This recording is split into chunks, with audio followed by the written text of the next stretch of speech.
بسم اللہ الرحمن الرحیم۔ السلام علیکم ناظرین، میں ہوں فراست سلیم اور میرے ساتھ موجود ہیں حافظ اختر حسین صاحب۔ امید کرتا ہوں کہ آپ جہاں بھی ہوں گے خیر و عافیت سے ہوں گے۔ اللہم صلی علی سیدنا و مولانا محمد و آلہ و صحابہ و بارک وسلم۔ شام میں بشار الاسد خاندان کا 51 سالہ دور کا خاتمہ ہو گیا۔ 51 سالہ دور اس لیے کہہ رہا ہوں کہ بشار الاسد جو تھے ان کا 24 سال دور حکومت تھا، ان کا خاتمہ ہوا دور اقتدار کا، اور اس سے پہلے انہی کے خاندان سے ان کے والد صاحب اور انہی کی نسل چلتی آ رہی تھی، جس کا 51 سال سے شام کے اوپر جو ہے وہ اقتدار کے اوپر قابض تھے۔ اب میڈیا کے اوپر یوٹیوبرز جو جرنلسٹ ہیں وہ بتا رہے ہیں کہ جی یہ ایک مسلکی ایشو بنا رہے ہیں، اسے مسلمانوں کا اور کچھ جو ہے مسالک اس سے ریلیٹ کر کے خبر کا وہ بنا رہے ہیں کہ بھئی وہ ظالم تھا، جابر تھا، اس لیے اس کی حکومت کا خاتمہ کیا گیا۔ ہم جو آپ سے ڈسکشن کریں گے، آپ کو بتائیں گے، وہ یہ ہے کہ یہ ایسا معاملہ ہے ہی نہیں۔ اس سے ہٹ کے ایک مقصد ہے، جس مقصد کی خاطر شام میں اس حکومت کا خاتمہ کیا گیا اور کس کے تھرو کروایا گیا، کون اس کے پیچھے ہے، یہ تھوڑا سا آپ کو بیک گراؤنڈ بتائیں گے۔ اختر حسین صاحب، آپ بتائیں کہ بشار الاسد جو ہیں وہ رشیا روانہ ہو گئے اور پناہ انہیں مل گئی ان کی فیملی کو۔ اس کے علاوہ متعدد جو وہاں کے سیاستدان تھے وہ بھی بیرون ملک چلے گئے، کوئی کس ملک میں چلا گیا، کوئی کس جگہ چلا گیا۔ بالکل، یہ بتائیں کہ واقعہ پیش کیسے آیا اور اس کی وجہ کیا بنی؟ اچھا، شکریہ فراست۔ پہلے تو اس بات کو آپ نے انٹرو میں بھی بتایا کہ بیسیکلی ہم اس کو مسلک کی جنگ یا اس کو مسلکی رنگ دینا، بیسیکلی یہ تاریخ نہیں ہے۔ تاریخ جب بنتی ہے تو اس کے پیچھے فیکٹرز ہوتے ہیں۔ مطلب کوئی کسی امپائر کا رائز ہوتا ہے، یعنی جیسے مثال دیتے ہیں ہم، یہ آٹومن امپائر ہے۔ آٹومن امپائر عثمانیوں نے شروع کیا اور پھر ان کا ڈاؤن فال بھی ہوا 500 سال کے بعد۔ سملرلی یہاں پہ مغل امپائر ہے۔ تو یہ کوئی انہونی بات نہیں ہے کہ کسی کا اقتدار کا خاتمہ ہوتا ہے اور کسی کا رائز اور کسی کا ڈاؤن فال۔ تو ہم تاریخ کے اس ایک دور سے گزر رہے، وہ اپنے دور میں اس طرح ایک ٹرانزیشن وہ فیز سے گزر رہے تھے، آج یہ دور ہے۔ بیسیکلی یہ پاور پالیٹکس ہیں۔ اسد خاندان 51 سال سے رول کر رہے تھے۔ بیسیکلی اگر اس کو یہ کہا جائے کہ اسد خاندان نہیں بلکہ یہ باس پارٹی کی حکومت تھی۔ میں آپ کو تھوڑا سا بیک گراؤنڈ بتا دیتا ہوں کہ 60s میں عرب نیشنلزم کا دور کہتے ہیں 60s میں، ٹھیک ہے، کیونکہ جب برطانوی استعمار کا خاتمہ ہو گیا اور آٹومن امپائر کو تقسیم کیا برٹشرز نے اور فرینچ نے، تو اس کے بعد پھر یہ سرحدیں تبدیل ہو گئی۔ مزے کی بات یہ ہے کہ آج کا جس شام کی ہم بات کر رہے ہیں، یہ تو آٹومن امپائر کا حصہ تھا۔ اب 1920 میں فرانس اور برطانیہ نے، ان دونوں نے مل کے اس کو تقسیم کیا، ایک خفیہ معاہدہ کیا۔ اس کو سائکس پیکوٹ کہتے ہیں۔ یہ ان دونوں نے مل کے اس کو بندر بانٹ کی، کیونکہ آٹومن امپائر جو ہے وہ فرسٹ ورلڈ وار کے بعد کافی کمزور ہو گئی تھی۔ تو آٹومن امپائر کو سک مین آف یورپ کہتے تھے۔ تو جب اس کی کمزوری ہوئی تو اس کا ڈاؤن فال ہوا۔ بالکل ایسے ہی یہاں پہ باس پارٹی کمزور ہو گئی تو اس کا ڈاؤن فال ہو گیا۔ بشار الاسد بیسیکلی باس پارٹی کا فیس ہے۔ ٹھیک ہے، آپ میری بات سمجھ گئے؟ تو ہم یہ بتانا چاہ رہے ہیں کہ یہ بیسیکلی پاور پالیٹکس ہیں۔ تو یہاں پہ مسئلہ کوئی چیز نہیں ہے۔ اگر بشار الاسد کو ہٹانے کے لیے جو قوتیں سرگرم تھی ان کے اپنے مفادات تھے، اور جو ان کو بچانا چاہ رہی تھی جیسے ایران ہے، رشیا ہے، حزب اللہ ہے، اور جو عراقی جو فائٹرز ہیں ان کے اپنے مفادات تھے، وہ اس کو بچانا چاہ رہے تھے۔ ان کو ہٹانے کے لیے امریکی، ترکی، قطر، سعودی عرب، یہ جب سول وار شروع ہوئی تھی، میں اس کے حوالے سے بات کر رہا ہوں، تو پھر انہوں نے ایسے گروپس کو فنڈ کیے جس سے ان کی سٹیٹ کمزور ہو گئی۔ 2011 سے 2016 کے درمیان جو سول وار جاری ہوئی تو ظاہر ہے کہ سول وار میں پھر یہی ہوتا ہے کہ تباہی آتی ہے، بالکل لوگ بے گھر ہو جاتے ہیں, تو لاکھوں لوگ جو ہے وہ ترکی چلے گئے. صحیح. ترکی جو ہے وہ بشار الاسد کو نکالنے کے لیے اس نے ایک اور ابھی بھی جو ہے وہ اس کو جو اینٹی قوتیں ہیں ان کو سپورٹ کر رہا ہے, ابھی بھی سپورٹ کر رہے ہیں. تو 2011 سے 2016 کے دوران کیا ہوا کہ ان کی اسٹیٹ بہت کمزور ہو گئی. صحیح. ایک گروپ کو دو گروپس کو امریکہ نے سپورٹ کیا, کردوں کو بھی, اور پھر بہت سارے ایکسٹریمسٹ گروپس تھے. صحیح. اردوغان صاحب کا اپنا گروپ قطر کوئی کسی اور گروپ کو سپورٹ کر رہا تھا, اور سعودی عرب کا ایک اور گروپ تھا. تو یہ ایک طرح سے ایک پراکسی جنگ کا تھیٹر بنایا انہوں نے شام کو, اور شام کمزور ہو گیا. اس کے بعد تیل کے کنووں پہ امریکہ نے قبضہ کیا کردوں کے ساتھ مل کے, اور اس کے بعد پھر اس کے اوپر سینکشنز لگا دیے. اس سے کیا ہوا کہ ریاست کمزور ہو گئی, باس پارٹی کمزور ہو گئی, اور پھر اس سول وار میں 2016 میں ترکی تو سپورٹ کر رہا تھا, روس وہ تو امریکہ کو سپورٹ ایگزیکٹلی وہ امریکی کیمپ میں تھا. بالکل. روس, شام اور حزب اللہ, اور پھر جو عراقی جو فائٹرز تھے اس کی مدد سے سول وار, کچھ ان کے معاہدے بھی کیے, اور سب کو ایک ان کا پروونس ہے جو ساتھ لگتا ہے ترکی کے, حلب, وہاں پہ ان باغیوں کو ڈمپ کر دیا. اچھا, وہاں ڈمپ کر دیے. صحیح. اور سول وار ایک طرف سے ختم ہو گئی. لیکن اسٹیٹ بہت کمزور ہو گئی تھی, کیونکہ تقریباً کوئی 1.5 لاکھ کے قریب فوجی ان کی ڈیتھ ہو گئی. اچھا. اور بڑا نقصان ہوا. تو پھر سینکشنز بھی لگا دیے, تیل کے کنووں ریونیو سارا انہوں نے قبضہ کر لیا. تو اس کے بعد تقسیم ہو گئی, ریاست کمزور ہو گئی.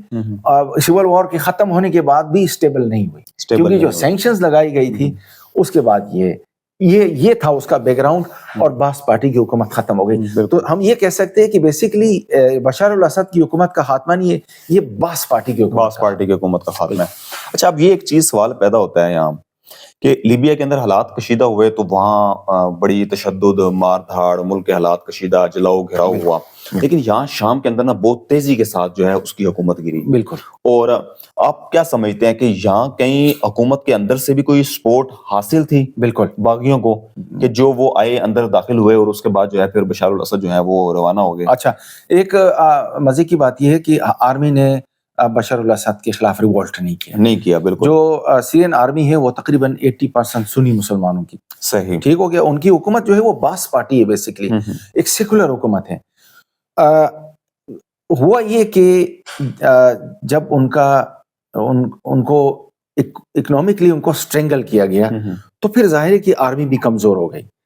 اس کے بعد پھر ان کو اندازہ ہو گیا, رشیا کو بھی, ایران کو بھی, حزب اللہ کو بھی, اور جو ان کو بیکنگ کر رہے تھے ان کو اندازہ ہو گیا کہ نہیں اب کھیل ختم ہونے جا رہا ہے. تو ایردوغان نے صدر پیوٹن کے ساتھ, ایران کے ساتھ ایک ٹیسٹ ایگریمنٹ کیا. اچھا. ٹیسٹ ایگریمنٹ یہ کیا کہ کیونکہ اب یہ حکومت کولیپس کرنے والی ہے, تو پھر اس طرح کرتے ہیں کہ فیس سیونگ بھی دیتے ہیں, ان کو آنے دیتے ہیں, آرمی ریزسٹ نہیں کرے گی. یہ ابھی خبریں آ رہی, میں آپ کو بتا رہا ہوں, جو کیونکہ ہم ایک دم سے کوئی ایک نیریٹو جو دیتا ہے وہ نہیں, ہم جو زمینی حقائق ہے وہ اس میں سے ہم کوشش کرتے ہیں نکال کے اپنے جو ویورز کو بتانے کے لیے.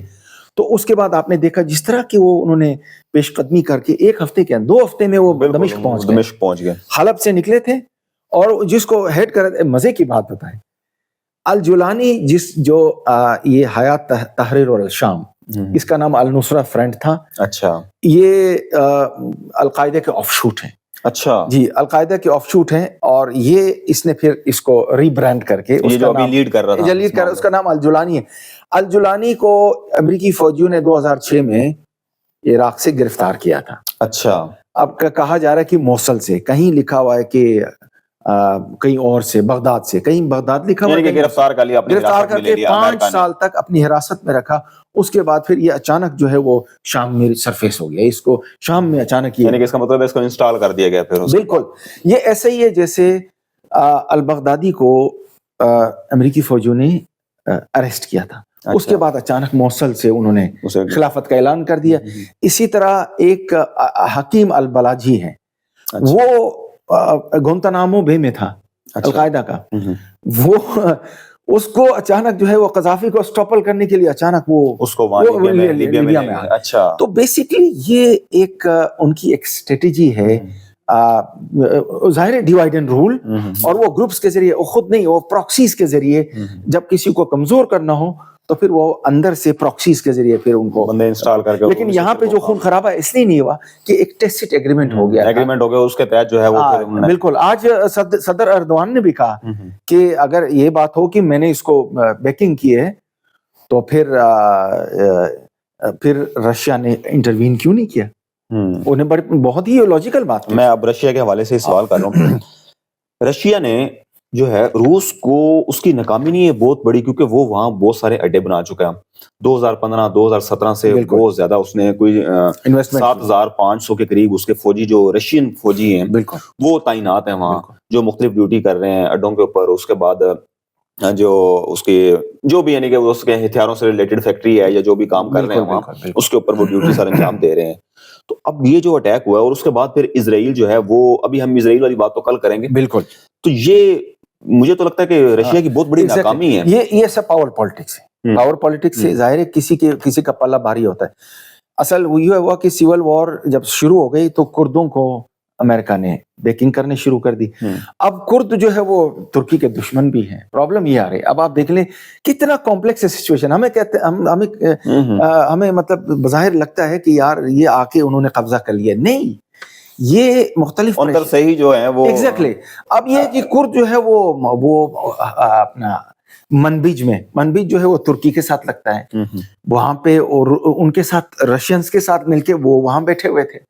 صحیح. جو عراق کی سرحد ہیں, جو ابو کمال اور دہل الزور ہیں, وہاں پہ کرد امریکیوں کے ساتھ کام کر رہے ہیں. اچھا. یہ بہت ہی کمپلیکس سچویشن ہے. ایک پی وائی ڈی ہے ان کے اندر, ایک پی کے ہے. تو پی وائی ڈی والے وہ ہیں ان کے ساتھ امریکیوں کے ساتھ, پی کے رشینز کے ساتھ ہیں. تو یہ ایک عجیب و غریب جو ہے وہ کہتے ہیں نا کہ شیطانی چرخہ ہے.